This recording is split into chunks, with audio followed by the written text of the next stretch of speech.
Баршаңызға сәлем, алма қосылған слойка жасаймыз. Қатпарлы қамыр мен алма қажет.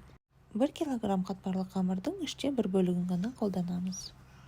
Ең алдымен салмасын дайындап аламыз. Ол үшін алмамызды турап, сыртын аршып аламыз. Және де ыңғайына қарай кубиктап турап аламыз. Өте дәмді қатпарлы слойка шығады. Сіздер де дайындап көріңіздер. Сіздерге ұнайды деген ойдамын. Алмамызды ыдысымызға салып, 2 ас қасық қант және 1 ас қасық жүгері крахмалын қосамыз. Жақсылап араластырамыз.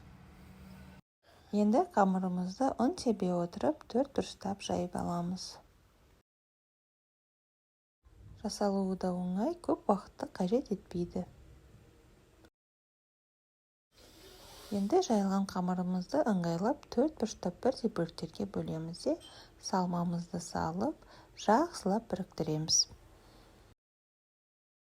Және көрсетілгендей шанышқымен де біріктіріп шықсаңыздар болады. Бетіне жұмыртқаның сарыуызын жағамыз. Дайын болған слойкаларымызды 180 градуста 35 минут пісіріп аламыз.